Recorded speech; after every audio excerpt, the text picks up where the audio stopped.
नमस्कार, DD news पर आप दो टूक देख रहे हैं। मैं हूं अशोक श्रीवास्तव। आज केंद्र सरकार ने, आज कैबिनेट ने एक बहुत बड़ा ऐलान किया।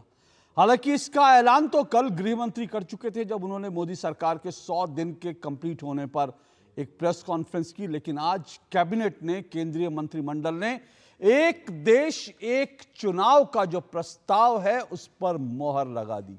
यह अपने आप में बहुत बड़ा चुनाव सुधार होगा। अगर ये जो है यह प्रस्ताव पारित हो जाता है, लागू हो जाता है, तो देश में जो राजनीति है, राजनीति की तस्वीर बदल जाएगी। जो मैं कह रहा हूं राजनीति की तस्वीर बदल जाएगी, तो आप इसको यकीन कीजिएगा, देश की राजनीति बदल जाएगी, राजनीति की तस्वीर बदल जाएगी।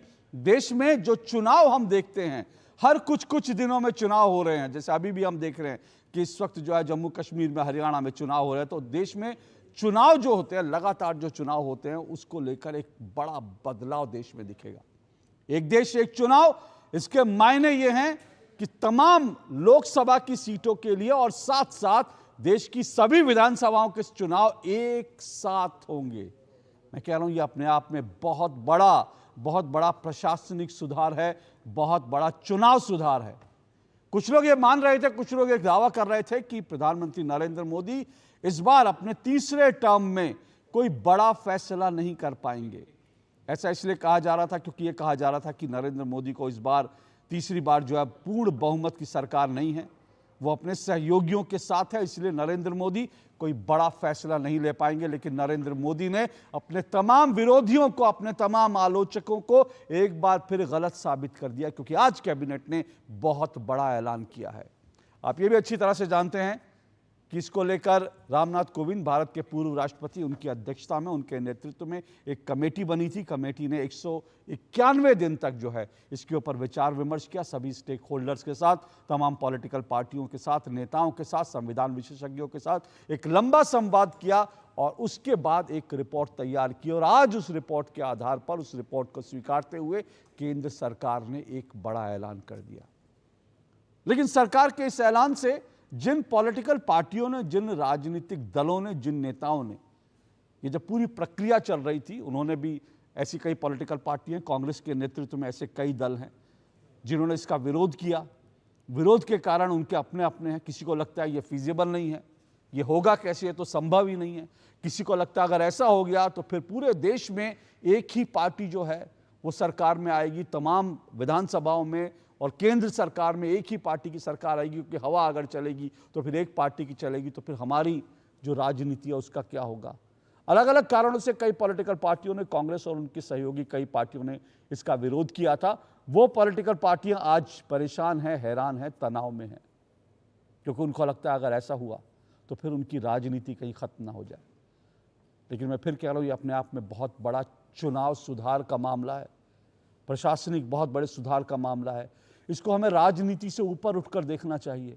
लेकिन जाहिर सी बात है, जब इतना बड़ा फैसला मोदी सरकार लेने के लिए तैयार हो गई है, तो इस पर राजनीति क्यों नहीं होगी। राजनीति तो होगी और राजनीति शुरू हो गई है। लेकिन मैं फिर कह रहा हूं कि मोदी सरकार दृढ़ निश्चय में दिख रही है कि इसको लागू करना है। और बड़ी बात जानते हैं क्या है? बड़ी बात यह है कि मोदी सरकार को इंडी गठबंधन, जो विपक्षी गठबंधन है, उसकी कई पार्टियों का, कई नेताओं का, उनका भी सपोर्ट मिला है। उन्होंने इसे सही फैसला मानते हुए सपोर्ट करा है। आज मायावती ने भी सपोर्ट कर दिया। कई पॉलिटिकल पार्टियां, कई नेता फिलहाल कंफ्यूजन में हैं। तो आज दो टूक में इसी पर हम चर्चा करेंगे। एक देश एक चुनाव, किसे इस फैसले से है तनाव, इसी पर चर्चा करेंगे। इससे पहले आगे बढ़े, जरा सुन लेते हैं आज कैबिनेट की जब ब्रीफिंग हुई तो केंद्रीय मंत्री अश्विनी वैष्णव ने किस तरह से इसको लेकर एक पूरा रिपोर्ट रखा और उसके बाद क्या प्रतिक्रियाएं आई। सुनिए, उसके बाद इस डिबेट को आगे बढ़ाएंगे।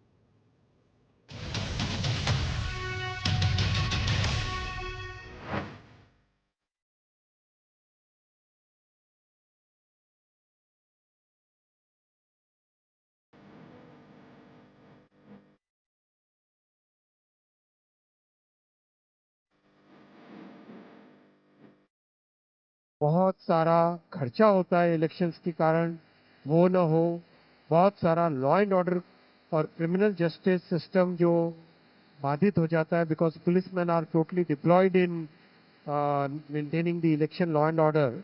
वो सब जो बड़ा एक मिशन, बहुत बड़ा एक डिसरप्शन रहता है, वो ना हो। और एक तरीके से जो आज का यूथ है और आज का जो भारत है, जिसकी एक एस्पिरेशन है कि डेवलपमेंट तेजी से हो, हम तो उसको नहीं मानते। ये नहीं चलने वाला है डेमोक्रेसी में। ये डेमोक्रेसी को टिकाना है तो जब जब चाहिए तब इलेक्शन करना पड़ेगा। ये देश के विकास के लिए जरूरी है वन नेशन वन इलेक्शन।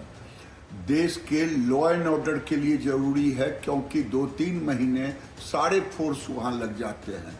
ये देश के प्रगति के लिए जरूरी है।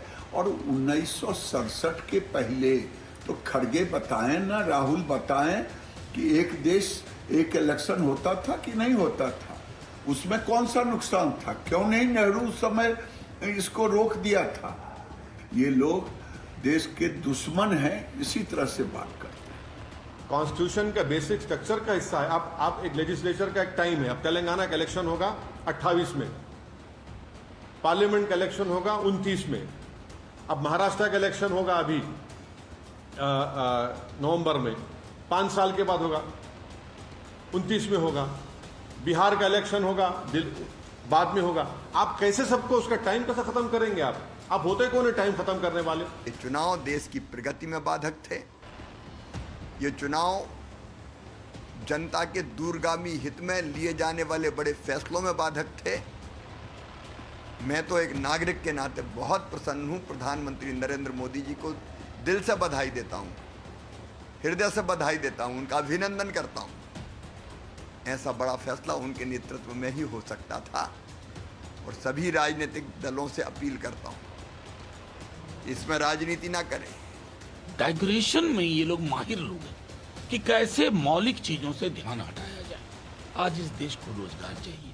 वन नेशन वन इलेक्शन रोजगार की करोड़ों संभावनाएं बना देगा। आइए हम भी स्वागत करेंगे।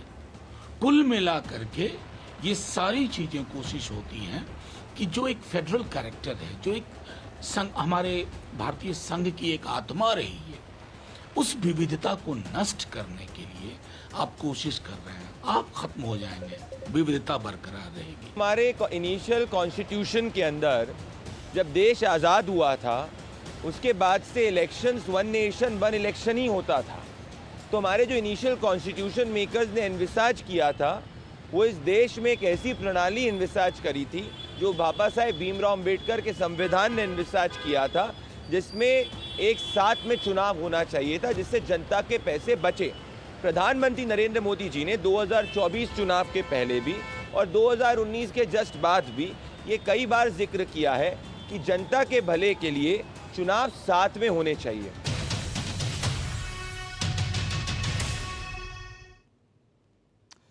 तो ये आपने राजनीतिक जो है तमाम जो प्रतिक्रियाएं थी उनको सुना। मैं आपको ये बता दूं कि कई पॉलिटिकल पार्टियां इसको लेकर कंफ्यूज भी हैं। समाजवादी पार्टी की तरफ से जो है कई प्रवक्ता जो टेलीविज़न डिबेट्स में बैठ रहे हैं वो इसका विरोध कर रहे हैं, लेकिन समाजवादी पार्टी के एक नेता, वरिष्ठ नेता जो है, उन्होंने ओपनली इसका सपोर्ट भी कर दिया। तो कई राजनीतिक पार्टियां जो हैं इसको लेकर वो भ्रम की स्थिति में। ज़रा सुनिए। और ये भी आपको बता दूं, मायावती जो हैं उन्होंने इसका सपोर्ट किया। उन्होंने ये इससे पहले जब रामनाथ कोविंद की कमेटी थी, उस कमेटी के अंदर भी मायावती ने, बीएसपी ने इसका सपोर्ट किया था और शरद पवार ने भी सपोर्ट किया, अकाली दल ने भी सपोर्ट किया। ऐसी कई पार्टियां जो इंडी गठबंधन का हिस्सा हैं और बीजेपी के विरोध में, उन्होंने इसका सपोर्ट किया था। और आज मैंने आपको फिर बता रहा हूं, मायावती ने इसका सपोर्ट किया। दूसरी तरफ समाजवादी पार्टी थोड़ा सा कंफ्यूजन में लगती है। सुनिए जरा समाजवादी पार्टी के नेताजी क्या करें।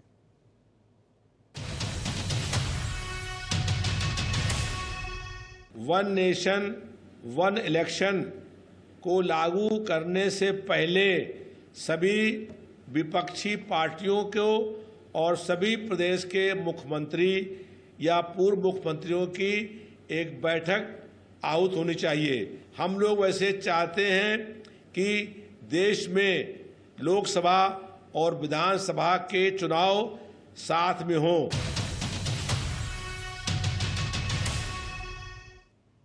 तो रविदास मल्होत्रा बहुत एक वरिष्ठ नेता है समाजवादी पार्टी के। उन्होंने कंसल्टेशन की बात की और जाहिर सी बात है कंसल्टेशन की प्रक्रिया तो शुरू होगी। अभी ये अटकलबाजियां हैं कि इसको लेकर जो है शीतकालीन सत्र में इसको संसद में रखा जाएगा नहीं रखा जाएगा। अभी जाहिर सी बात है सरकार भी इस पर थोड़ा वक्त लेगी और इसको कंसल्टेशन की प्रक्रिया से गुजारेगी, उसके बाद ही जो है कोई ना कोई फैसला होगा। लेकिन मैंने कहा ना, रविदास मेहरोत्रा कह रहे हैं कि हम चाहते हैं, लेकिन समाजवादी पार्टी के कई प्रवक्ता खुलकर इसका विरोध भी कर रहे हैं। तो कई पार्टियां, मैंने फिर कह रहा हूं, कन्फ्यूजन की स्थिति में हैं।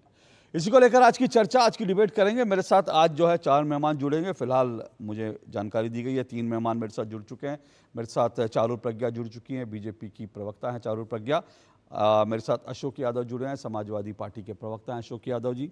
और मेरे साथ विनीत जिंदल जी जुड़े हैं, सुप्रीम कोर्ट के जो है वरिष्ठ अधिवक्ता हैं। और मेरे साथ जल्द ही जो है अजय वर्मा, कांग्रेस के नेता भी जुड़ेंगे। लेकिन शुरुआत मैं चारू प्रज्ञा आपसे करना चाहता हूँ। चारू प्रज्ञा, बहुत कठिन है, डगरपन घट की एक गीत है तो ये भले ही जो है ये सुनने में बड़ा अच्छा लगता है, लेकिन जो है रास्ता बड़ा कठिन है, बहुत चुनौतियां हैं इसको लागू करने में, इम्प्लीमेंट करने में बहुत सारी मुश्किलें हैं, बहुत सारी दुश्वारियां हैं, कई सारे संविधान संशोधन करने पड़ेंगे, विपक्ष के एक बड़े हिस्से को मनाना पड़ेगा, राजी करना पड़ेगा, ऑन बोर्ड लाना पड़ेगा। तो वास्तव में ये हो पाएगा? क्योंकि आपकी पार्टी ने तो डेडलाइन दे दिया, 2029 के चुनाव ऐसे ही होंगे, लेकिन क्या ये संभव है? सबसे बड़ा सवाल आज यही सबके मन में उठ रहा है। अशोक जी नमस्ते, और सभी दर्शकों को भी मेरा प्रणाम। आज बहुत बड़ा दिन है क्योंकि कैबिनेट अप्रूवल तो मिल चुका है वन नेशन वन इलेक्शन को, और अब असली प्रक्रिया शुरू होती है। मेरा मानना यह है कि ये बहुत अच्छा समय है। जब हमेशा कहा जाता है कि चुनाव के पहले बड़े निर्णय लिए जाते हैं, मैं उन सब लोगों को बता दूं कि अभी चुनाव 5 साल दूर है और एक बहुत बड़ा निर्णय लिया गया है। ये वो निर्णय है जो बार बार हमारी घोषणा पत्र में हम लिख तो पा रहे थे लेकिन पूरा नहीं कर पा रहे थे। तो मुझे पूरी उम्मीद है कि इस टर्म में हम इस बड़े निर्णय को भी एप्लीकेबल कर देंगे और 29 का चुनाव वन नेशन वन इलेक्शन के हिसाब से ही होगा। जो आज हर जगह चिल्लाते घूम रहे हैं कि ऐसा करने से संविधान खतरे में आ जाएगा, मैं उनसे पूछना चाहती हूं कि जब हमारा देश आजाद हुआ था और संविधान लिखा गया था, तो क्या संविधान खतरे में था? जब नेहरू जी जीवित थे और इस देश के प्रधानमंत्री थे और सारे चुनाव एक साथ हुआ करते थे, तब क्या संविधान खतरे में था? संविधान खतरे में तब आया जब उनकी सुपुत्री ने प्रधानमंत्री का पद संभाला। एक आर्टिकल है हमारे कॉन्स्टिट्यूशन में, आर्टिकल 356, जिसका मिसयूज बार बार करके प्रदेश की सरकारों को गिराया गया और इसी वजह से आज अलग अलग प्रदेशों में अलग अलग समय पे चुनाव होने लग गए हैं। मैं ये मानती हूं कि जिस इतने बड़े देश में एक चुनाव करने में ढेरों करोड़ों रुपए लगते हों, हमारे पता नहीं कितने लाखों पर्सनल इस प्रक्रिया में जुट जाते हों, और ये केवल पुलिस पर्सनल, पैरामिलिट्री पर्सनल नहीं है, स्कूल के टीचर होते हैं, प्रोफेसर होते हैं, बाकी सरकारी अधिकारी होते हैं। अरे स्कूल कॉलेजेस को बंद तक कर दिया जाता है क्योंकि वहाँ पे वोटिंग बूथ बनाए जाते हैं। अगर ये सारी प्रक्रिया पूरे देश में एक साथ हो तो सरकार का समय बचेगा, सरकार के पैसे बचेंगे। लेकिन इसको पारित कराने के लिए संसद में 2/3 बहुमत चाहिए। बिल्कुल, 50% असेंबली से जो है अनुमोदन चाहिए। बिल्कुल, इसलिए मैंने कहा कि ये सब कुछ कैसे होगा, ये चुनौती नहीं देखती आप? अशोक जी, मेरा ये मानना है कि बहुत सारी चीज़ें मोदी सरकार ने ऐसी करके दिखाई है जिसको असंभव माना जाता हो। धारा 370 को हटाना असंभव माना जाता था। ये विमेन रिजर्वेशन का जो बिल हमने इंट्रोड्यूस किया और पार कराया जीरो नेज के साथ, इसको तो कोई इंट्रोड्यूस ही नहीं कर रहा था, इसको भी पार कराना असंभव माना जाता था।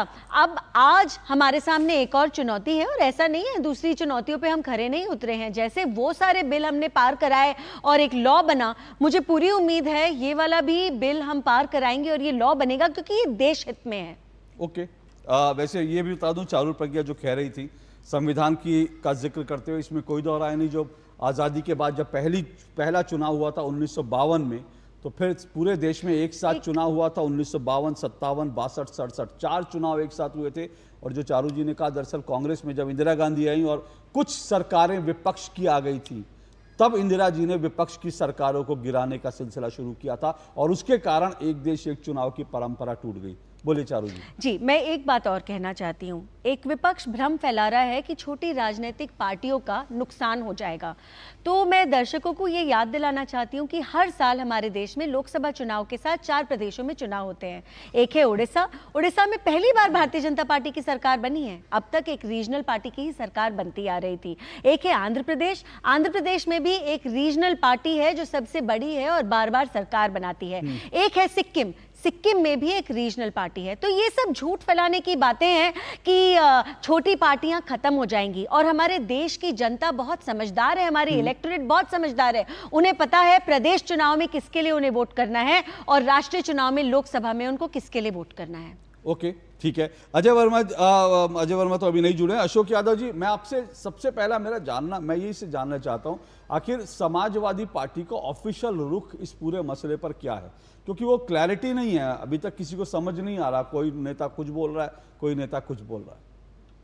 देखिए, क्लैरिटी यह है कि Samajwadi party one nation one election के सिगुफा शब्द में जोड़ रहा हूं, इस सिगुफे का विरोध कर रही है। और उस विरोध के पीछे कारण 2-3 है। पहला कारण यह है कि जो बताया जा रहा है कि इससे बहुत बड़ी आर्थिक बचत होगी, प्रशासनिक मशीनरी का जो आराम मिलेगा, इससे बहुत ज्यादा मशीनरी का इन्वॉल्वमेंट होता है, बहुत सारी समस्याएं बताई जा रही है। लेकिन किसी भी कॉन्स्टिट्यूशनल रिक्वायरमेंट को पैसे से नहीं आंका जा सकता। दूसरी बात जो कहा जा रहा है कि पैसे की बचत होगी, जब इस सरकार में मोदी सरकार में 12-15 लाख करोड़ रुपए उद्योगपतियों को रिटर्न ऑफ कर दिए जाते हैं, तब पैसे की चिंता नहीं रहती सरकार को। और दूसरी बात आप देखिए, इससे क्या होगा कि जो जनता के बीच, सरकार और जनता के बीच जो बॉन्डिंग होती है, ये बॉन्डिंग कमजोर होगी वन नेशन वन इलेक्शन से। वो कैसे कमजोर होगी अशोक जी? जैसे अगर कोई दल है, रीजनल दल है, वो अगर राष्ट्रीय दल मान लीजिए, वो अगर लोकसभा चुनाव जीत के जाता है और उसी दल का किसी दूसरे राज्य में सरकार 2 साल बाद चुनाव होना है, वो जो राष्ट्रीय दल अगर अपने किए हुए वादे को पूरा नहीं करता अशोक जी, तो जनता के मन में रहता है कि ये लोकसभा में इस दल ने हमसे फला वादा किया तो उसने पूरा नहीं किया। इस विधानसभा के चुनाव में उसको सबक सिखाने का मौका मिलेगा, जनता को मौका मिलेगा। लेकिन उसी जनता के उस मौके को मोदी सरकार हाथ से छीनना चाहती है कि जनता को 5 साल हम जैसे चाहेंगे वैसे रौंदते रहेंगे। 5 साल में एक बार भी उसको मौका नहीं मिलेगी सबक सिखाने का, अपने किए हुए वादों पे न करने का। 5 साल ही रहते हैं, क्या बात कर रहे हैं? ये अपने हिसाब गिनती भूल गए लगता है अशोक जी। 5 साल ही रहते हैं हर चुनाव में। मैंने एक छोटी सी टिप्पणी और एक सवाल। अशोक जी एक छोटी सी टिप्पणी, एक मिनट अशोक जी, जनता के हाथ से बार्गेनिंग पावर छीनने की कोशिश है। मैं उसी पे एक सवाल बताया अशोक जी, जनता के पास बार्गेनिंग पावर छीनने की अशोक जी एक छोटा सा सवाल जो आप बार्गेनिंग कह रहे हैं जनता के हाथ से, उस पर, और दूसरा एक जो दोबारा आपको सवाल याद दिला दूं, मैंने सवाल क्या पूछा था और वो भी मैं आपसे दोहरा रहा हूं। पहली बात, ये जो बार्गेनिंग की बात कर रहे हैं ना आप, कई बार इस देश में ये मांग उठी है कि राइट टू रिकॉल होना चाहिए। कोई पॉलिटिकल पार्टी तैयार नहीं होती। समाजवादी पार्टी अगर आपको इतना ही जनता को बार्गेनिंग पावर देनी है तो फिर आप लोग मूवमेंट चलाइए ना कि राइट टू रिकॉल दीजिए कि आपके 37 सांसद चुन लिए गए, अयोध्या के भी एक सांसद चुन लिए गए, लोगों ने फैजाबाद के सांसद चुन लिया। अब वो फैजाबाद के सांसद रात को जाके डील करते हैं, एक बलात्कारी के लिए डील करते हैं कि भाई ये पैसा देते हैं, बलात्कार का केस। तो जनता को राइट टू रिकॉल होगा तो वो जिनको आप अयोध्या के राजा बता रहे थे उनको फैजाबाद से वापस बुला लेगी जनता। उसके लिए आपको आवाज उठानी चाहिए राइट टू रिकॉल की। एक बात। दूसरी बात, मेरा मूल सवाल ये था, आपने कहा कि ये शिगुफा है, हम इसके खिलाफ हैं। फिर रविदास मेहरोत्रा जैसे आपके नेता वो तो खुलकर बोल रहे हैं कि हम चाहते हैं कंसल्टेशन हो लेकिन चुनाव एक साथ हो। तो मैं यही मैं कह रहा हूं कि समाजवादी पार्टी में कंफ्यूजन क्यों है? अशोक जी, मैं कंफ्यूजन आपका दोनों दूर कर देता हूं। पहली बात कि हम लोग ऑफिशियली स्पोक्स पर्सन है। कोई नेता अपनी व्यक्तिगत राय रख सकता है, लेकिन जो पार्टी का प्रवक्ता होता है वो पार्टी गाइडलाइन से बंधा होता है। ठीक है। और हमारी कोई व्यक्तिगत राय नहीं हो सकती अशोक जी। हो सकता है कोई नेता व्यक्तिगत राय कोई रख सकता है, वो फ्री है, लेकिन हम अपनी व्यक्तिगत राय नहीं रख सकते। ठीक है, हम पार्टी गाइडलाइन से चलते हैं। ठीक है, मतलब ओके, मैं समझ गया। मतलब आप जो कहना चाह रहे हैं रविदास मेहरोत्रा उनकी एक निजी राय है, वो समाजवादी पार्टी की राय नहीं। अच्छी बात है, आपने क्लियर कर दिया, क्योंकि रविदास मेहरोत्रा के बयान के बाद से तमाम चैनल जो है, तमाम खबरें चल रही थी समाजवादी पार्टी के रविदास मेहरोत्रा ने जो है इसको सपोर्ट किया। तो अच्छी बात है, आप ये क्लियर कर दीजिए कि वो उनका निजी मत है और वो आपकी पार्टी इसके साथ नहीं है। ठीक है, चलिए 10 सेकंड मुझे और चाहिए। 10 सेकंड। देखिए, दूसरी चीज की देखिए सरकार की मंशा क्या है कि एक तो मूल मुद्दों से ध्यान भटकाना इस शिगुफा के भरोसे, दूसरा रीजनल पार्टियों को, रीजनल इश्यूज को और इस देश के संघीय ढांचे को, फेडरलिज्म को क्षति पहुंचाना।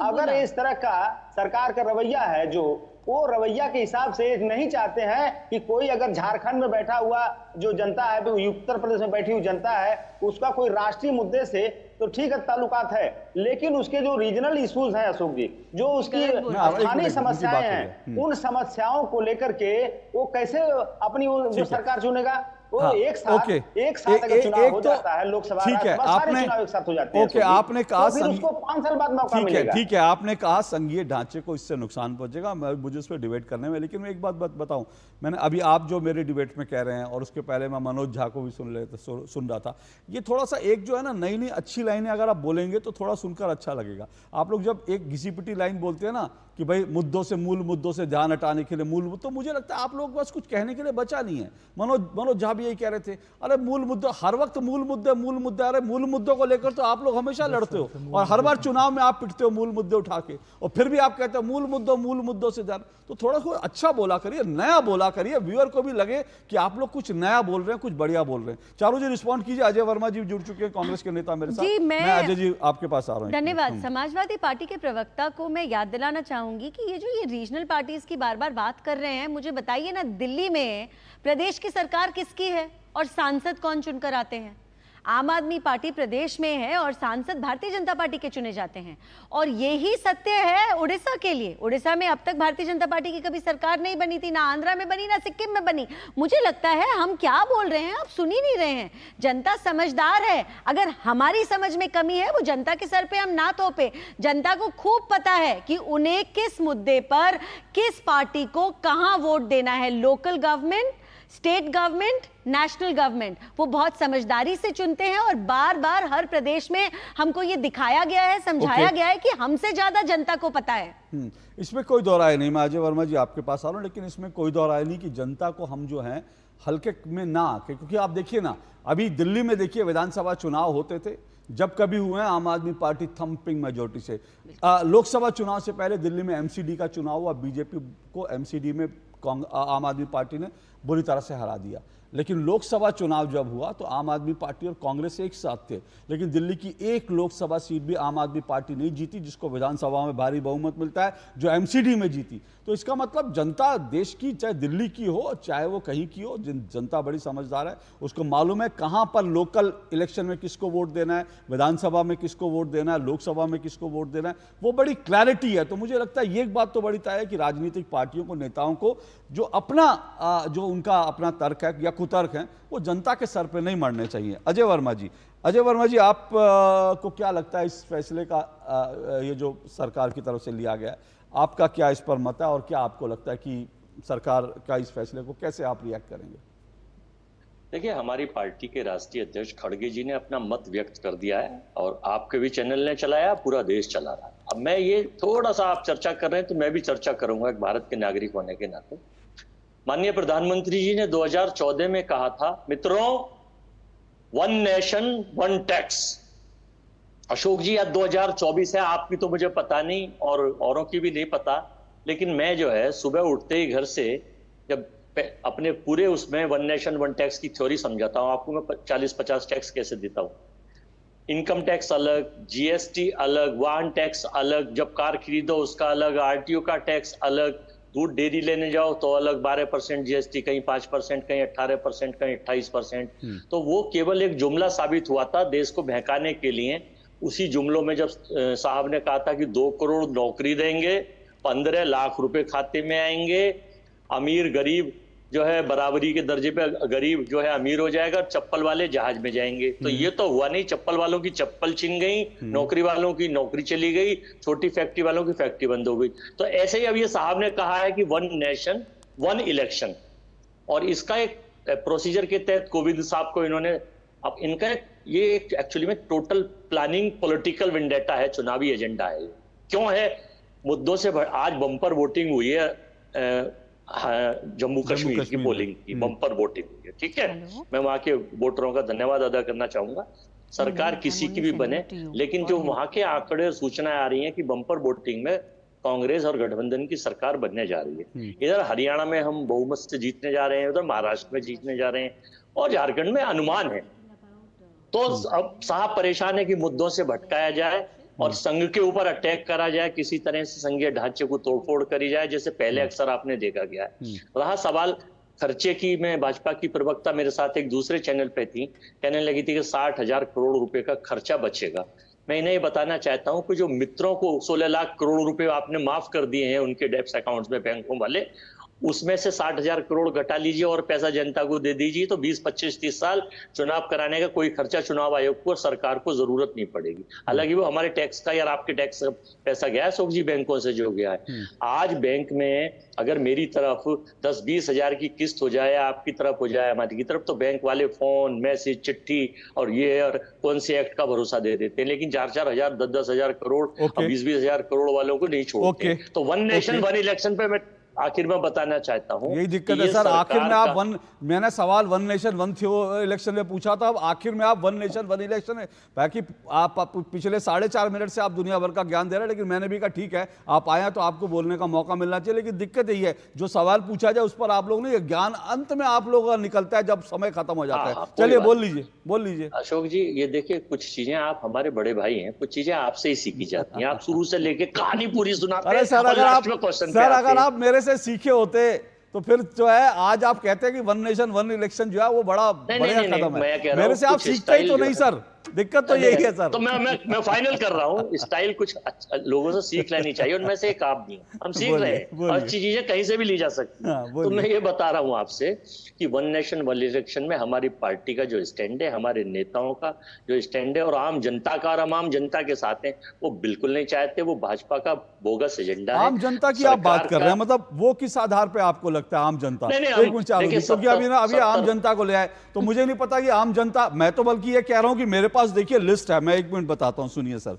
ये जब ये पूरी कमेटी की मीटिंग हुई थी, एनसीपी, क्या एनसीपी को आम जनता की समझ नहीं है? शरद पवार इस बैठक में गए थे और शरद पवार ने इसका सपोर्ट किया है। वाईएसआर कांग्रेस को जनता की समझ नहीं है। जगनमोहन रेड्डी, उनको जनता की समझ नहीं है। बीजेडी, उनको जनता की समझ नहीं है। बीआरएस, उनको जनता की समझ नहीं है। अकाली दल, उनको जनता की समझ नहीं है। आजसू को समझ नहीं है। सिक्किम क्रांतिकारी मोर्चा, उनको समझ नहीं है। पीडीपी को समझ नहीं है। ये तमाम पॉलिटिकल पार्टी थे। मायावती को जनता की समझ नहीं है। तो ये इतनी पॉलिटिकल पार्टियां थी जो बल्कि आपके विपक्षी गठबंधन का हिस्सा है, वो भी पार्टियां जो है इसके सपोर्ट में थी। तो आप अपनी पार्टियों को तो आप राजी कर नहीं पाए कि आप इसका विरोध करो, आप उल्टा जनता को कह रहे हो जनता विरोध में। तो मुझे लगता है कि तर्क आप कीजिए, अपने तर्क दम पे कीजिए, अपनी पॉलिटिकल पार्टी के दम पे कीजिए, अपनी राजनीतिक समझ पे कीजिए, मुझे कोई एतराज नहीं है। जनता के सर पे गुब्बारा मत फोड़िए सर, मेरा सिर्फ इतना निवेदन है। नहीं, तो मैं बताना चाहता हूँ, देखिए अब देश की जनता ने हमें नेता अपोजिशन का दर्जा दिलवाया है, स्नेह वोट दिलवाई और एमपी दिए, और सरकार भी वही बन पाएगी।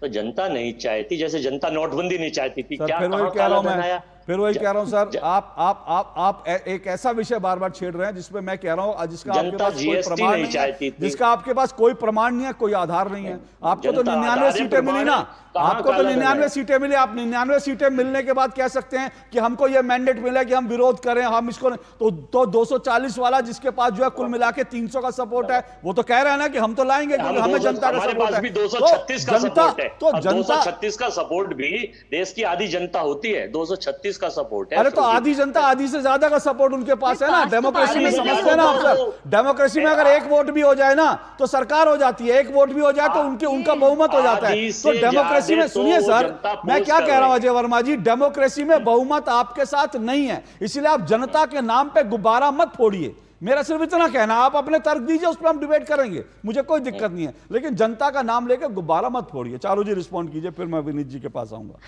जी मैं अजय जी को याद दिला दूं कि जब पहले वन नेशन वन इलेक्शन की चर्चा हुई थी, 42 पॉलिटिकल पार्टीज इसके मत में हैं और केवल 15 खिलाफ हैं। तो 42 तो 15 से बड़ी होती, और दूसरी बात ऐसी आप किस 32 नहीं 32 पक्ष में है, 15 विरोध में, और 32 पक्ष में है, 15 विरोध में। कुल मिलाकर 62 पार्टियां जो हैं गई थी, जिनमें से 47 पार्टियों ने अपना मत प्रकट किया और बाकी कई पार्टियों ने कहा कि अभी उन्होंने इस पर कोई मत नहीं बनाया। 32 पक्ष में थी, 15 विरोध में थी। और एक बात और है अशोक जी, जब तक ये बिल संसद में इंट्रोड्यूस नहीं होता, उसके ऊपर वोटिंग नहीं होती, आप कैसे जनता का मत या देश का मत बता सकते हैं? भाई बिल तो पास होगा ना, दोनों हाउसेस से पास होगा। अगर पास हो जाता है तो आप क्यों बैठे क्रिटिसाइज करते हैं? कुछ मुझे ऐसा लगता है कि आपने एक साइकोलॉजी सी बना ली है, धारा 370 क्योंकि भाजपा के मैनिफेस्टो में था तो वो हटनी नहीं चाहिए। अच्छा, आपने तो हर चीज के खिलाफ जाके आवाज उठाई है। मैं आपको फिर भी याद दिला दूं, हमने अपनी मैनिफेस्टो में, अपने घोषणा पत्र में एक एक जो बात कही थी, हम एक एक पूरे करते जा रहे हैं। चाहे वो राम मंदिर का निर्माण हो, धारा 370 को हटाना हो, ट्रिपल तलाक को हटाना हो या विमेंस रिजर्वेशन को लाना हो।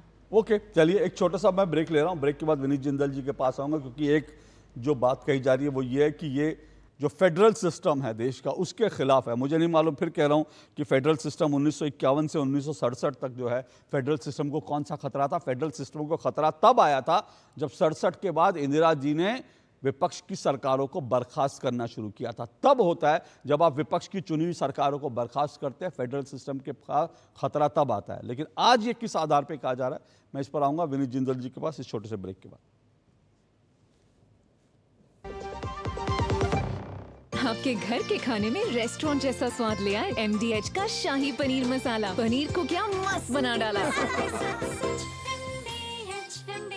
अरे क्या हो गया, पूरा का पूरा गांव यहाँ आ गया। भैया इसी हाथ से चारा खिलाते हो, तभी तो आपके गाय भैंसों की ब्याज सबसे ज्यादा है। पगले, ये चमत्कार इस हाथ का नहीं, हाथ में जो कपिला पशु आहार है उसका है, जो पशुओं की सेहत अच्छी रखता है और ब्याज भी बढ़ाता है। कपिला, देश का नंबर 1 पशु आहार।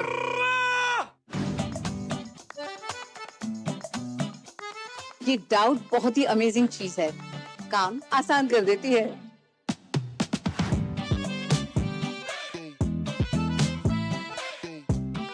अब जिस पे भी डाउट है वो तो ऑटोमेटिकली आउट है। लेकिन मुथूट फाइनेंस से गोल्ड लोन लेते हुए कोई डाउट नहीं है, क्योंकि यहाँ है पूरी ट्रांसपेरेंसी, 100% भरोसा और सुरक्षा। तभी तो मुथूट फाइनेंस है भरोसा इंडिया का।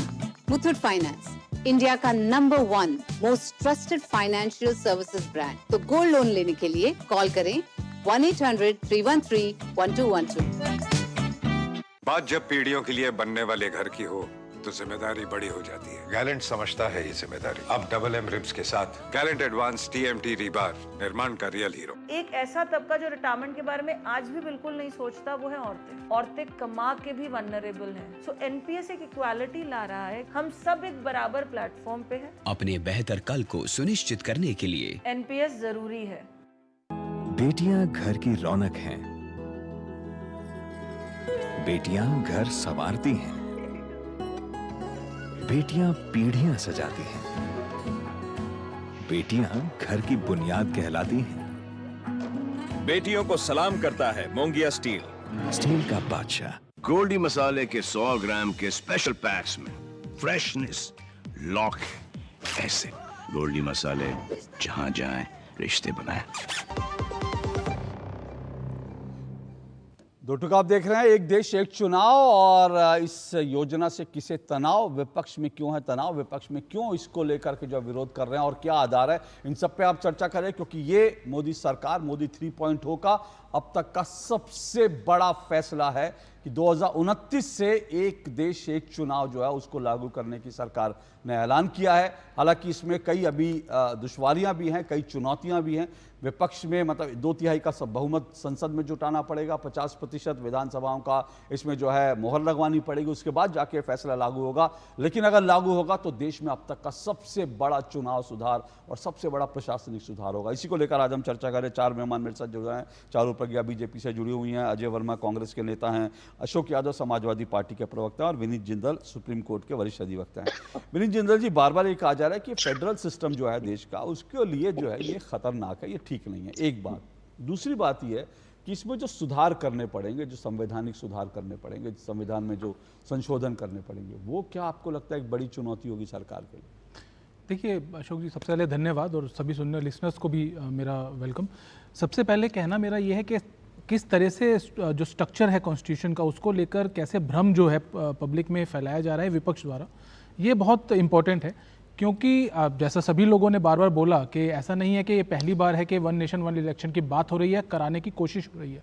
इससे पहले वन नेशन वन इलेक्शन होते थे, बट रीज़न हम सभी को पता है कि कैसे एक पर्टिकुलर पार्टी की एक बड़ी नेता थी, उन्होंने अपने फ़ायदे के लिए किस तरीके से राज्य सरकारों को निरस्त किया, और उसकी वजह से जो डिसबैलेंस हुआ पूरे स्ट्रक्चर में, बेसिकली जो कॉन्स्टिट्यूशनल प्रॉब्लम्स की बात यहाँ की जा रही है, कहा जा रहा है कि जी बहुत बड़ा एक होवक क्रिएट हो जाएगा, वो मुझे लगता है वो ऑलरेडी तब किया गया था जब 1967 में इन चीज़ों को बंद किया गया, इस चीज़ को रोका गया। मेरा मानना ये है कि बहुत बड़ा स्टेप है और इलेक्शन रिफॉर्म के अंदर बहुत इंपॉर्टेंट स्टेप है देश की जनता के लिए और देश के विकास के लिए। कॉन्स्टिट्यूशनल इश्यूज कुछ नहीं है। जहाँ तक बात करें कि भाई कैसे इसका अमेंडमेंट होगा, तो मुझे लगता है कि हम लोग जानते हैं किस तरह से केंद्र सरकार लगातार, चाहे धारा 370 हो या 3 तलाक की बात हो या और जितने भी लॉज आए हैं, किस तरीके से पास कराया गया है और किस तरीके से जो मैं कहूँ कि एक विलिंगनेस है एक अच्छे कामों को करने की केंद्र सरकार की, वो लगातार हम लोगों ने देखा है। और इम्प्लीमेंटेशन को लेकर, लागू कराने को लेकर हम लोगों ने देखा किस तरीके से काम किया गया है। तो मुझे नहीं लगता कि किसी भी तरीके से संघीय ढांचे को, जिस तरह से एक भ्रम फैलाया जा रहा है कि संघीय ढांचे को तार करने की कोशिश है, लोगों को इलेक्शन रिफॉर्म के नाम पे लोगों को, जो पॉलिटिकल पार्टीज हैं, रीजनल पॉलिटिकल पार्टीज, ऐसा यहाँ भी सुनने को आया कि उनसे दूर करने की कोशिश है। मुझे लगता है कि ऐसा कुछ नहीं है। और अगर कोई पार्टी ये कहती है कि वन नेशन वन इलेक्शन से रीजनल पार्टी से लोग दूर होंगे, तो मुझे लगता है कि उसका सबसे बड़ा कारण वो पार्टी है जिसने इस देश में सबसे लंबे समय तक राज किया। उसका कारण ये है कि अगर लोग आज ये नहीं समझ पा रहे हैं कि कौन सा इलेक्शन किस व्यक्ति के लिए है, कौन सी सीट के लिए है, तो ज़रूर वो लोग रेस्पॉन्सिबल हैं जिन लोगों ने आज तक लोगों को वो ये नहीं समझा पाए। नहीं, पर आपको लगता है कि, मुझे तो नहीं लगता कि लोग नहीं समझते। नहीं, बिल्कुल मैं वही कह रहा हूं। नगर निगम से लेकर आप देखिए पंचायत, एक ही आप सीट अगर ले लीजिए, लोकसभा की सीट ले ले, उस लोकसभा सीट में सांसद एक पार्टी का होगा, विधायक दूसरी पार्टी का होगा, नीचे आप चले जाएंगे तो पंचायत किसी और की होगी, नगर निगम, नगर परिषद। तो ऐसे तो देश में हर जगह पे मुझे दिखता है, हर जगह पे ऐसा होता है। बिल्कुल, मुझे नहीं लगता कि हम इस देश की जनता को ये माने कि उसको नहीं पता कि उसको कहां किसको। मैं वही कह रहा हूं अशोक, देखिए ये सवाल विपक्ष अपने ऊपर उठा रहा है। मेरे को नहीं लगता कि ये सवाल केंद्र सरकार से रिलेटेड है, क्योंकि हम जानते हैं कि हम देखिए जनता कितनी जागरूक है चुनावों को लेकर। ये हम लगातार देख रहे हैं कैसे वोट परसेंटेज लगातार हर चुनाव तो दर चुनाव बढ़ रहा है।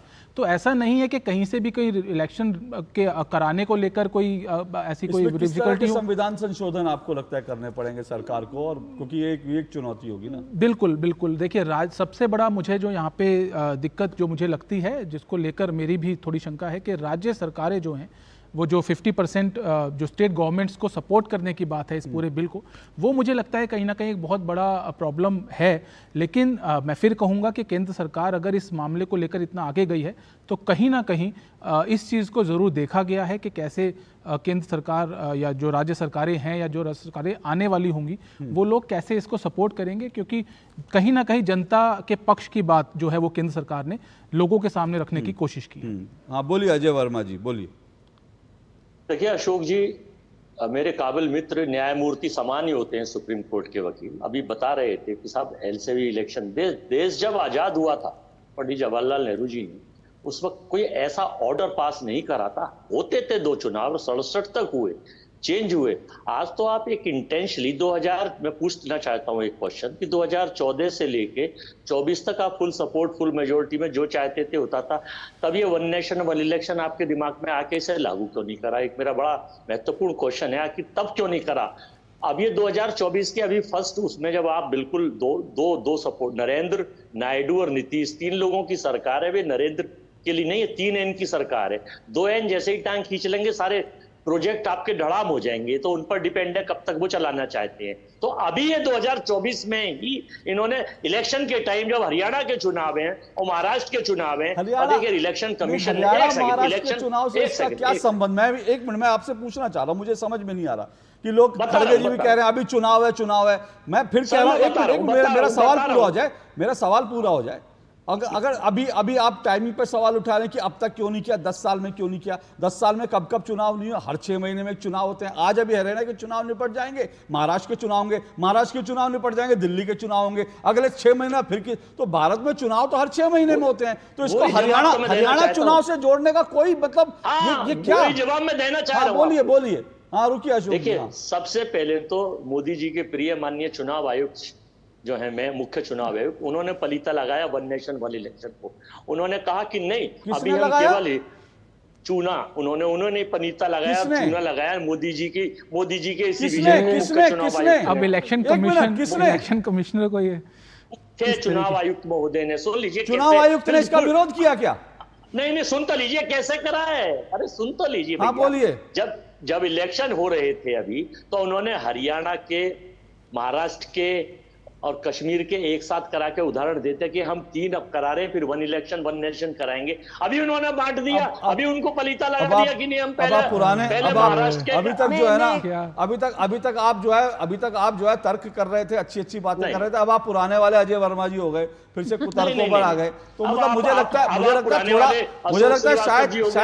शायद आपके पास तर्क खत्म हो गए होंगे। अच्छे तर्क दीजिए, डिबेट अच्छी होगी सर, कि हरियाणा के चुनाव एक साथ क्यों नहीं करवाए, पहले क्यों नहीं करवाया, आज क्यों करवा रहे हैं, फिर उसके बाद आप लोग पहले डिसाइड करा कीजिए कि आप लोगों का विरोध करना किस आधार पे है। आप लोग 10 तरह के कारण गिनाते हैं ना, जनता भी कंफ्यूज हो जाती है। जनता को लगता है कि आप लोगों के पास एजेंडा क्या है, जनता कंफ्यूज हो जाती है। आपके पास बोलिए चारू जी। डिफेंड करिए, लेकिन सर डिफेंड नहीं कर रहा, मैं तो सवाल पूछ रहा हूँ, मेरे सवाल का जवाब देंगे, अच्छी बहस होगी। लेकिन अगर आप कहेंगे चुनाव आयोग ने ऐसा कर दिया, चुनाव आयोग ने ऐसा कर दिया, खड़गे जी तो कह चुके हैं। अरे सर तर्क के साथ डिबेट करिए, मजा आएगा। चारू प्रज्ञा रिस्पॉन्ड कीजिए, अगर आपको उनका कोई आधार समझ में आया तो आप रिस्पॉन्ड कीजिए। मुझे नहीं मालूम कि इसके आगे मैं क्या सवाल पूछूं जब इस तरह की उन्होंने बातें कर दी।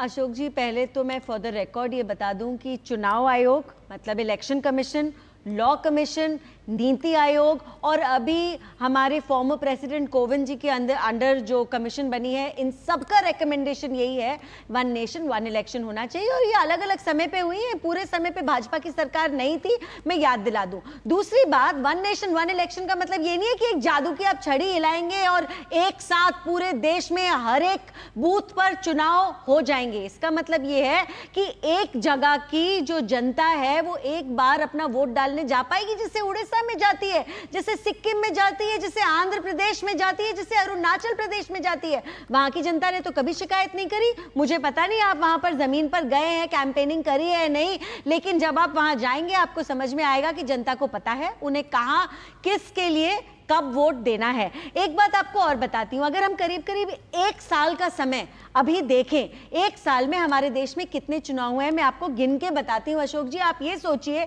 कि हमारे सिक्योरिटी पर्सनल, हमारे सरकारी अधिकारी और इनको एक जगह से दूसरी जगह ले जाने का खर्चा, और तो और वोटर्स को बार बार अपने घर से निकलकर वोट करने जाने का जो एक एफर्ट लेना पड़ता है, ये हम सारा खत्म कर सकते हैं।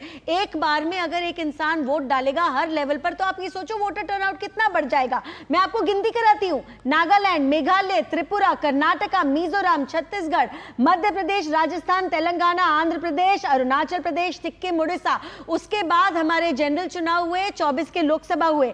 अब चल रहे हैं जम्मू एंड कश्मीर, हरियाणा, महाराष्ट्र, फिर होगा झारखंड, दिल्ली। ये सारे के सारे चुनाव अगर 1 साल में हो सकते हैं तो मुझे बताइए आपत्ति क्या है? मुझे लगता है कि देखिए होगा क्या, अगर ये एक देश एक चुनाव हो जाएगा तो विपक्ष के 2 मुद्दे हाथ से चले जाएंगे।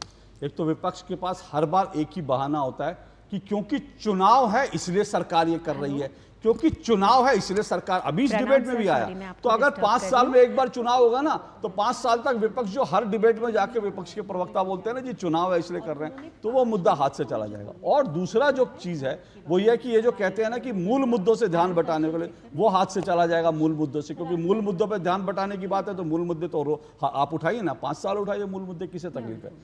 बोलिए अशोक यादव जी।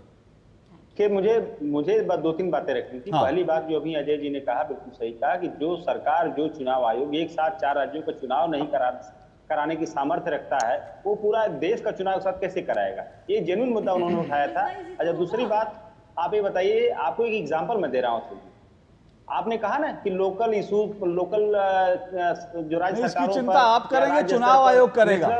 इशूज कैसे इसकी चिंता सुनिए ना, अरे आपने जो अभी कहा कि चुनाव आयोग, इसकी चिंता आप करेंगे। चुनाव आयोग तो खुल के कह चुका है कि जिस दिन हमें कहा जाएगा हम सब कुछ करवा देंगे, तो इसकी चिंता आप करें। मतलब आप चुनाव आयोग की चिंता क्यों कर रहे हैं? आप अपनी चिंता की बताइए ना, वो तो चुनाव आयोग कर देगा। अशोक जी, चुनाव आयोग से कौन कहेगा कि चुनाव करवा दो? चुनाव आयोग एक स्वायत्त आप थोड़ी कहेंगे सर, चुनाव आयोग कह चुका है, वो कह चुका है कि जिस दिन अमेंडमेंट हो जाएगा संविधान का, हम पूरे देश में एक साथ एक चुनाव कराने के लिए तैयार हैं। ये चुनाव आयोग डंके की चोट पे कह चुका है। क्या सर आप भी मजा ले रहे हैं चुनाव? मजा क्यों ले रहे हैं? मैं तो सही कह रहा हूं। चुनाव आयोग के पास एक, देखिए चुनाव आयोग के पास क्षमता नहीं, उसने सुनिए सर, आपको देश के चुनाव, सुनिए सर, आपको पता क्या है, पता है क्या सर, पता क्या है, विपक्ष को ना भारत की सेना की क्षमताओं पे भरोसा नहीं है। सेना जब सर्जिकल स्ट्राइक करती है तो आप लोग सबूत मांगते हैं। आपको भारत के चुनाव आयोग पे भरोसा नहीं है क्योंकि चुनाव आयोग कहता है हम करा सकते हैं, आप कहते हैं कैसे कराएगा। आपको भारत की जो ताकत है उस पर भरोसा नहीं है सर। भरोसा करना सीखिए, सीखिए भरोसा करना। देखिए ये इसमें सेंटिमेंटल इशू नहीं है, ये आपके लिए सेंटिमेंटल इशू होगा, मेरे लिए प्रैक्टिकल इशू है ये। क्या भारत की सेना ने सर्जिकल स्ट्राइक नहीं की? आप लोग सबूत मांगते थे। क्या भारत की सेना इतनी काबिल नहीं है कि वो दोनों फ्रंट पे लड़ सके? सब कुछ कर सकती है। क्या भारत का चुनाव आयोग इतना कैपेबल नहीं है? दुनिया के देश भारत के चुनाव आयोग को कहते हैं कि भैया जैसे चुनाव आयोग, दुनिया के देश हमारे यहां का चुनाव देखने आते हैं कि भारत में क्या शानदार तरीके, तो आप उसकी कैपेबिलिटी को मत कम करिए। मेरा सिर्फ इतना निवेदन है। थोड़ा मौका दे दीजिए। नहीं, मैं आपको मौका दे रहा हूं, लेकिन मेरा सुनिए ना, आप अपने तर्क रखिए, मुझे कोई आपत्ति नहीं है, आप इसके विरोध में बोलिए। लेकिन मैं ये कह रहा हूं, आपके पास अगर विरोध में बोलने के लिए सिर्फ ये है कि आप चुनाव आयोग की कैपेबिलिटी पे सवाल उठाएंगे, तो मैं आप पर सवाल उठाऊंगा कि आपको चुनाव आयोग की कैपेबिलिटी के बारे में जानकारी नहीं है। अब आप बोलिए। मैं दूसरी बात करने जा रहा था कि जो केंद्रीय मुद्दे हैं कैसे क्षेत्रीय मुद्दों को हड़प लेते हैं, इसका जीता जागता उदाहरण आपको 2019 के लोकसभा चुनाव में आप चले जाइए। पुलवामा जो अटैक हुआ था, उस अटैक के बाद मोदी सरकार ने 24 घंटा नहीं बीता, उस शहीदों को फोटो बनवा के लगा वोट मांगने मोदी सरकार, मतलब मोदी जी मांगने लगे। अब आप बताइए, उस सेंटिमेंट्स में आकर के शहीदों की फोटो लगा के तो जितने भी लोकल इशूज थे वो सारे इशूज गौड़ हो जाएंगे। और सरकार, हम नहीं करें कि कौन सरकार, लेकिन सरकार के मुंह में खून लग जाएगा कि लोकसभा चुनाव के ठीक पहले कुछ ऐसा प्लान कर लो कि पूरे देश में एक ऐसी बयार बह जाए कि सारे छोटे इशूज, राज्य स्तर के स्थानीय मुद्दे सब गौड़ हो जाए और हमारी जय जयकार दिल्ली से लेकर के और ग्राम प्रधानी तक हो जाए। तो इस तरह की खतरा, इस तरह का बहुत बड़ा खतरा, इसको भापने की जरूरत है। और तीसरी चीज जो चारू जी ने कहा कि हमारे देश की जनता को परेशानी होती है, बहन जी मैं बताऊं, देश की जनता चुनाव को एक फेस्टिवल की तरह लेती है, उसको एंजॉय करती है, उसको बर्डन मत कहिए कि चुनाव जनता के ऊपर बोझ है। जनता के पास एक अपॉर्चुनिटी होती है अपने सरकार को तौलने का तराजू लेके कि आपने क्या कहा, क्या किया। 60% टर्नआउट लगता है। कितने प्रतिशत लोग वोट दिया? 60% आपको अच्छा टर्नआउट लगता है?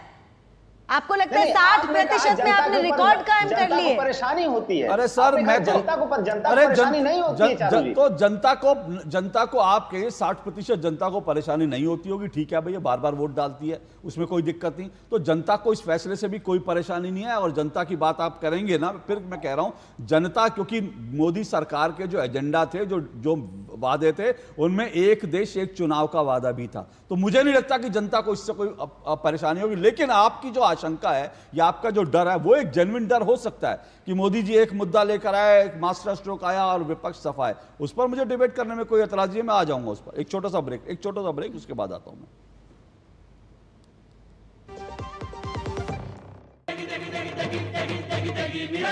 MDH की देगी मिर्च का तड़का, अंग अंग फड़का। MDH की देगी मिर्च। बेटियां घर की रौनक हैं, बेटियां घर संवारती हैं, बेटियां पीढ़ियां सजाती हैं, बेटियां घर की बुनियाद कहलाती हैं। बेटियों को सलाम करता है मोंगिया स्टील का बादशाह। ये विशाल है ना, इसका सब प्रॉपर चलता है। कल उसके बैंक अकाउंट में 15,000 रुपए का फ्रॉड हुआ है, पता है? इसको तो कोई टेंशन ही नहीं होती है, देखना। टेंशन क्यों? मेरी कोई गलती नहीं थी। फिर भी फ्रॉड होने पर मैंने तुरंत बैंक को इन्फॉर्म कर दिया। आरबीआई कहता है अगर आपके अकाउंट से किसी ने धोखे से पैसे निकाले हैं तो बैंक को जल्द से जल्द इन्फॉर्म कीजिए। 3 दिन के अंदर इन्फॉर्म किया तो कोई नुकसान नहीं होगा। जितना लेट करोगे उतना ज्यादा नुकसान। और सुन, सब चलता नहीं है, प्रॉपर चलाना पड़ता है। आरबीआई कहता है जानकार बनिए, सतर्क रहिए। सुरक्षा की गारंटी हर चीज में जरूरी है, चाहे वो मुश्किल स्टंट हो या अच्छी फसल।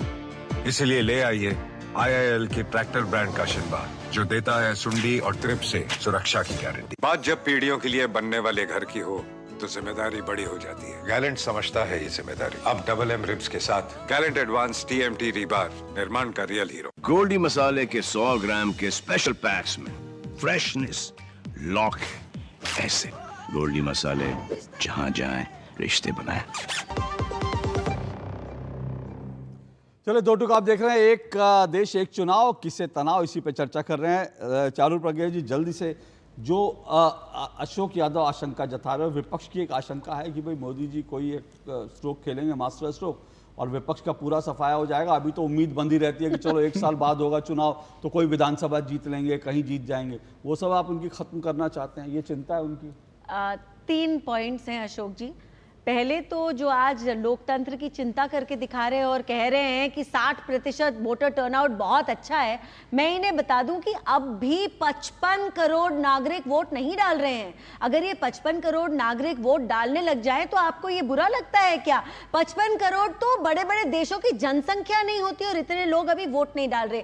दूसरी बात, मेरे साथी उदाहरण ले भी रहे हैं तो 2019 का आपको याद दिला दूं, 2019 में जब साइमल्टेनियस इलेक्शंस हुए थे, ना ही आंध्र प्रदेश में भारतीय जनता पार्टी की सरकार आई थी और ना ही उड़ीसा में, तो जनता बहुत समझदार है। और आखिरी बात, अब किस कन्वीनियंस की बात कर रहे हैं? कौन सी कन्वीनियंस की बात कर रहे हैं? आज आप अगर संविधान का नाम लेते हैं, आप एक बात समझ लीजिए, संविधान को जो लिखने वाले लोग थे वो बहुत समझदार थे, और जब संविधान लिखा गया था तो पूरे देश में एक साथ चुनाव हुआ करते थे। या तो आप बोल दीजिए कि नेहरू जी ने भी संविधान की हत्या की थी, या आप बोलिए कि जो हमारे संविधान के लेखक थे उन्होंने कुछ सोच के ही एक साथ सब जगह चुनाव करवाए होंगे।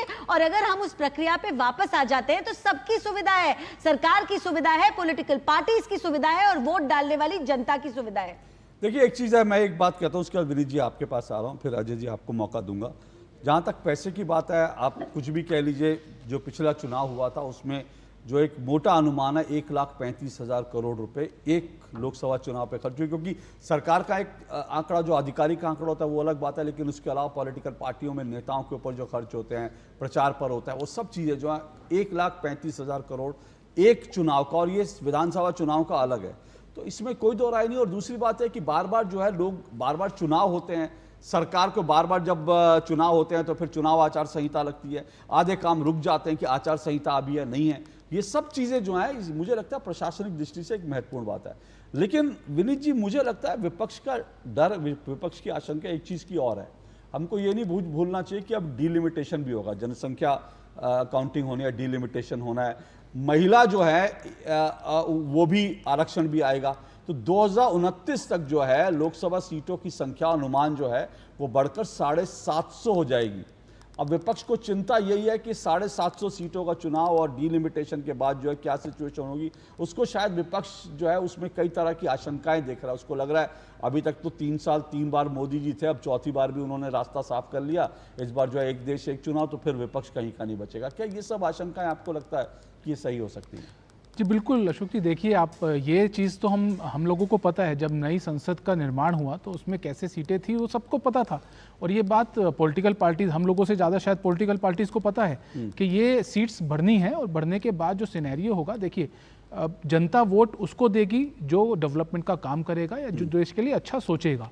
अगर विपक्ष ये मानता है कि ये one vote one election one nation वाला अगर कॉन्सेप्ट आता है और मोदी जी सिर्फ अपनी गवर्नमेंट लाने के लिए ऐसा कर रहे हैं, तो कहीं ना कहीं वो ये एक्सेप्ट कर रहे हैं कि मोदी जी इतना अच्छा काम करा उन्होंने और आगे भी इतना अच्छा काम करने वाले हैं कि उनकी गवर्नमेंट आते हुए कहीं उनको दिख नहीं रही।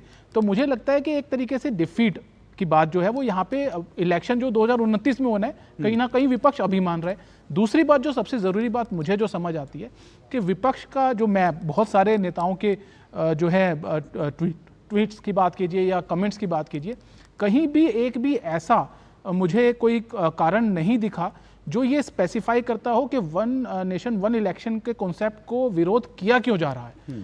आप कहिए पैसों की बात, आप कहिए रिसोर्सेज की बात, आप कहिए कि कैसे जो विकास कार्य जो रुक जाते हैं पूरे इलेक्शन। आशंका है विपक्ष को, जो है वो आशंका विपक्ष को यही है कि भाई चुनावी राजनीति में वो कहीं ना कहीं जो है एक बार फिर मोदी से मात खाएंगे, वो आशंका तो साफ दिखती है, इसमें कोई दोहराए नहीं।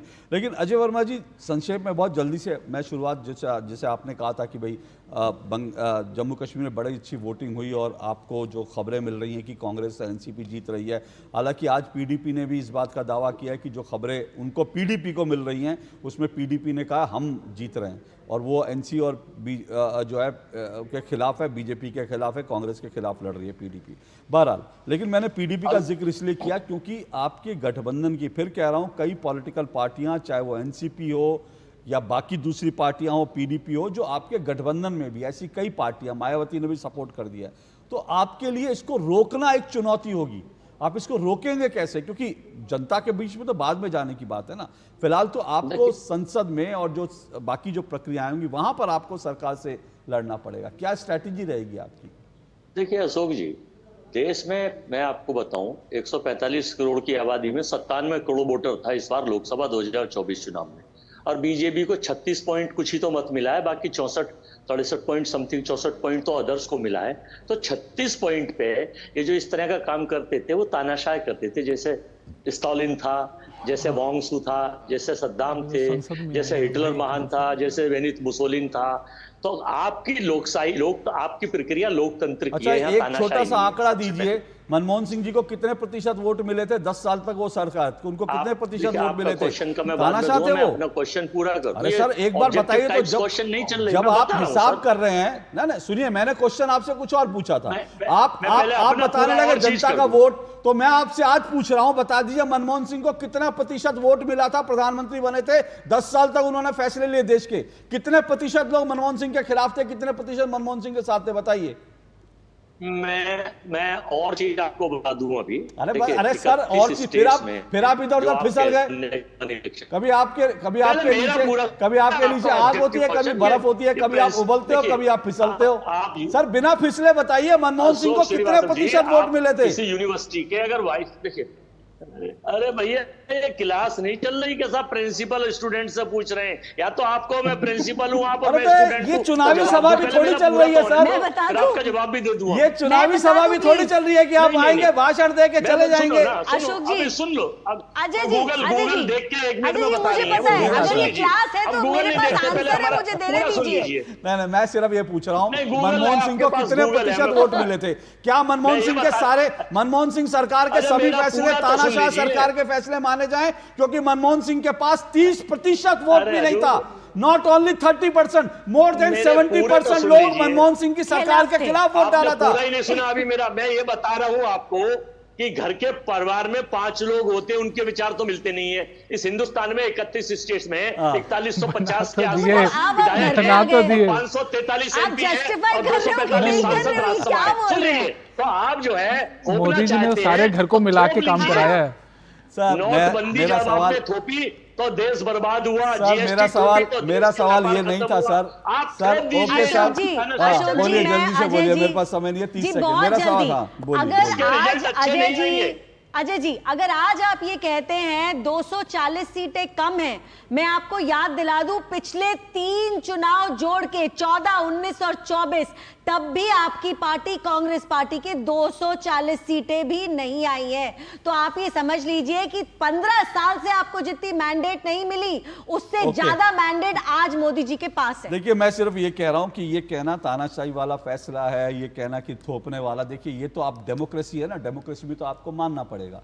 अगर बहुमत और अगर कांग्रेस की सपोर्ट में जो पार्टियां हैं वही अगर जाके इसको सपोर्ट कर देंगी, तो आप क्या कहोगे कि वो तानाशाह हैं? क्या एनसीपी तानाशाह होगी क्योंकि उन्होंने इस फैसले के सपोर्ट में पक्ष दे दिया? शरद पवार तानाशाह हो गए, पीडी महबूबा मुफ्ती आज तानाशाह हो गई, और आपके जितनी पार्टियां सपोर्ट कर रहे सब ताना। तो मुझे लगता है ये सब तर्क नहीं चलते, और डेमोक्रेसी में एक वोट से भी जो जीतता है उसको सरकार चलाने के लिए फैसले लेने का हक होता है। सवाल मेरा ये था कि भाई आप रोकोगे कैसे? आपको रोकना है तो रोकिए, लेकिन मुझे लगता है कि सरकार, विपक्ष के पास रोकने के लिए एक ही तरीका होगा, और वो ये है कि इसको सुप्रीम कोर्ट में चैलेंज कर देंगे। और सुप्रीम कोर्ट में क्या होगा वो आपको पता है, 370 को लेकर क्या हुआ, राम मंदिर को लेकर क्या हुआ। तो विपक्ष दरअसल फंस गया, और विपक्ष को अपनी चुनावी राजनीति जो है 2024 में जो हारा विपक्ष, उसको 2029 तक अपनी चुनावी राजनीति जो है वो टाइम फिस दिख रही है। इसलिए विपक्ष जो है ये इसलिए तनाव में है, ये तो साफ दिख रहा है। लेकिन आज के लिए इतना ही, हम इस पर लगातार चर्चा करते रहेंगे, क्योंकि इस पर लगातार अब देश में आगे बढ़ता रहेगा। और जैसे जैसे आगे बढ़ेगा चर्चा भी आगे बढ़ेगी। लेकिन आज के लिए इतना ही,